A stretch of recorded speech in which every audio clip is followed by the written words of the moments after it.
ఈ స్వతంత్ర టీవీ వీక్షిస్తున్నటువంటి ప్రేక్షక దేవుళ్ళకి నా యొక్క హృదయపూర్వక నమస్సుమాంజలు. నేను మీ డాక్టర్ డి బాలకృష్ణ, ఆయుర్వేద వైద్యరత్న. వాతావరణ పరిస్థితుల వల్ల, వాతావరణ మార్పుల వల్ల చాలా రకాల జబ్బులు వస్తున్నాయి. అందులో మరీ ముఖ్యంగా చాలా రకాల జ్వరాలు, అంటువ్యాధులు వస్తూ ఉన్నాయి. మలేరియా, టైఫాయిడ్, ఇంకా ఇతరత్ర వైరస్ జబ్బులు, గూనియా, డెంగ్యూ, ఫ్లూ, ఇలాంటి జ్వరాలు ఎన్నెన్నో వస్తున్నాయి. అందులో మరీ ముఖ్యంగా చూసుకున్నట్లయితే కొంతమంది టైఫాయిడ్ వ్యాధి బారిన పడుతున్నారు. మరి టైఫాయిడ్ జ్వరం ఎలా వస్తుంది? ఇది అనంతం చాలామందికి పూర్వకాలం నుంచి తెలుసు. టైఫాయిడ్ జ్వరం వస్తే చాలా కాలంగా ఉంటుంది, తగ్గదు అని తెలుసు. మరి టైఫాయిడ్ జ్వరం ఎందువల్ల వస్తుంది? రావడానికి గల కారణాలు ఏంటి? వస్తే ఎలాంటి జాగ్రత్తలు తీసుకోవాలి? మరి వచ్చాక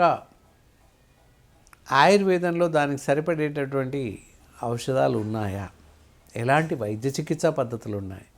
ఆహారం ఎలా తీసుకోవాలి? ఇవన్నీ కూడా కూలంకషంగా ఈ కార్యక్రమం ద్వారా తెలుసుకుందాం.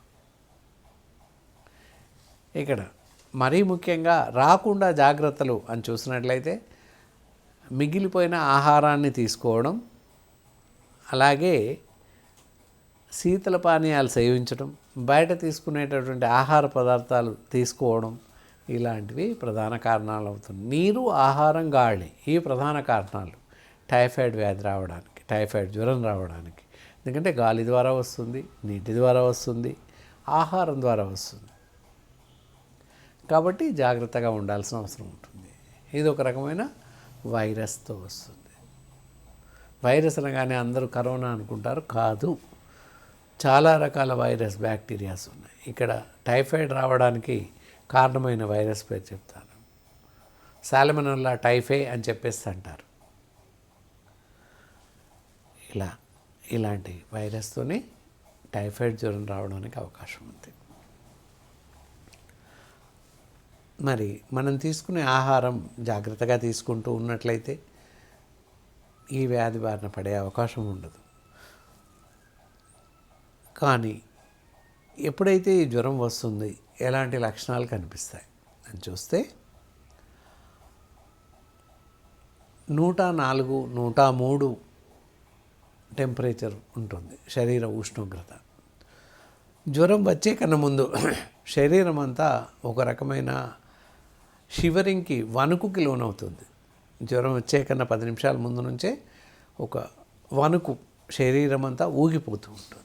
జ్వరం వచ్చాక వణుకు ఆగిపోతుంది. చలి కాదు, శరీరం మొత్తం షివరింగ్, వణికిపోతూ ఉంటుంది. తలనొస్తుంది, అలాగే కళ్ళు నొప్పిగా ఉంటాయి, కళ్ళు మంటలు ఉంటాయి, వామిటింగ్ సెన్సేషన్స్, కొంతమందికి వాంతులు కూడా అవుతుంటాయి.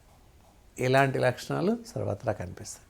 తర్వాత జ్వరం ప్రతిరోజు ఒకే సమయంలో రావడానికి అవకాశాలు ఎక్కువగా ఉన్నాయి. ఉదయం 11 గంటలకు వస్తుంది జ్వరం, 2 గంటలు ఉంటుంది లేదా గంట ఉంటుంది, తగ్గిపోతుంది. మళ్ళీ డే మొత్తం మామూలుగా ఉంటుంది. మళ్ళీ మరుసటి రోజు అదే 10 గంటలకు, 11 గంటలకు వస్తుంది.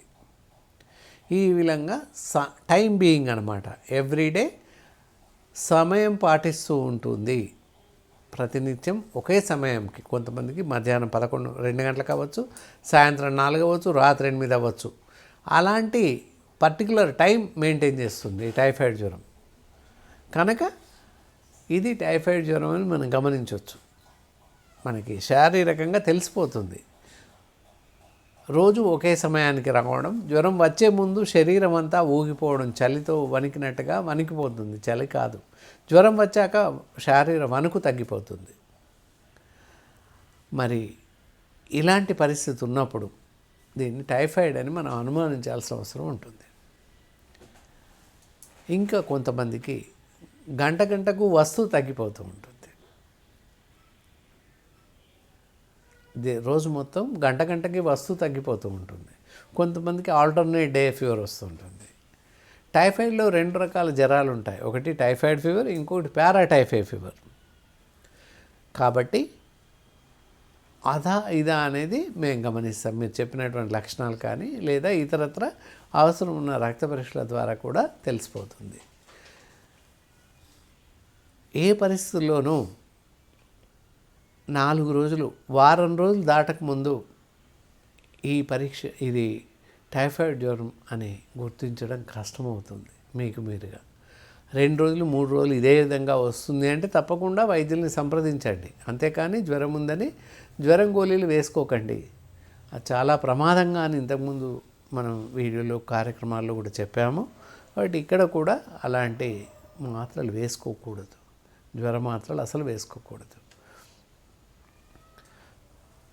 ఇలాంటి లక్షణాలన్నీ కనిపించినప్పుడు టైఫాయిడ్ ఏమో అని అనుమానించాల్సిన అవసరం ఉంటుంది. మీకు మీరుగా ఫిజికల్గా కనిపిస్తుంది కనుక అలాంటప్పుడు మాలాంటి డాక్టర్స్ని సంప్రదించండి. మరి ఇలా జ్వరం వచ్చినప్పుడు ప్రాథమికంగా ఇంట్లో ఏం చేయాలి చూస్తే, ఈ తడి గుడ్డతో అంటే నీటిలో ముంచిన మామూలు వాటర్లో తడిని చల్లటి నీటిలో గుడ్డను ముంచి ఒళ్ళు మొత్తం తుడవాల్సిన అవసరం ఉంటుంది.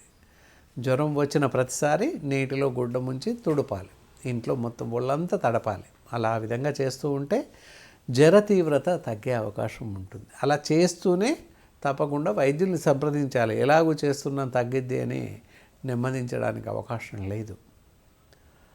ఇప్పుడు పర్వాలేదు. ఇంతకుముందు 7 days, 20 days, 21 days, 40 days, 41 days ఈ విధంగా టైఫాయిడ్ వచ్చేది. జ్వరం, వెంట్రుకలు ఊడిపోతూ ఉండేవి, ఒళ్ళంతా బలహీనంగా తయారయ్యేది, ఈ విధంగా ఉండేది. ఇప్పుడు అది లేదు, చాలా త్వరగా తగ్గే అవకాశం ఉంది. ఆయుర్వేదంలో కూడా అద్భుతమైనటువంటి మెడిసిన్స్, ఔషధాలు ఉన్నాయి. మరి ఇలా జ్వరం వచ్చినప్పుడు ఎలాంటి ఆహారం తీసుకోవాలి? తేలికగా జీర్ణమయ్యేటటువంటి ఆహారం తీసుకోవాలి. వాంతులు ఉన్నట్లయితే తప్పకుండా వాంతులు తగ్గడానికి సరిపడేటటువంటి మందులు ఇస్తూనే జ్వరానికి సరిపడే మందులు ఇస్తూ ఉంటారు. కాబట్టి లిక్విడ్ డైట్ మొదటి 1 రోజు 2 రోజులు ద్రవాహారం తీసుకోవడం చాలా మంచిది.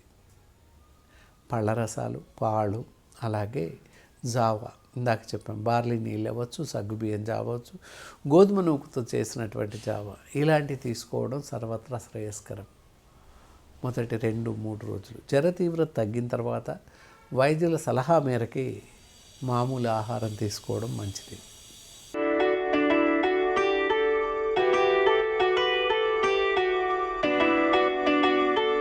స్వతంత్ర భక్తి యూట్యూబ్ ఛానల్ ని సపోర్ట్ చేయండి. మీకు ఈ వీడియో నచ్చితే లైక్ చేయండి, మీ స్నేహితులకు శ్రేయోభిలాషులకు షేర్ చేయండి, మీ అభిప్రాయాలను కామెంట్ చేయండి, సబ్స్క్రైబ్ చేయడం మాత్రం మర్చిపోకండి. మరిన్ని వీడియోల కోసం బెల్ సింబల్ ని ప్రెస్ చేయండి. స్వతంత్ర భక్తి ఛానల్ ప్రేక్షకులకు ధన్యవాదాలు. స్వతంత్ర భక్తి YouTube channel, please like, share and subscribe.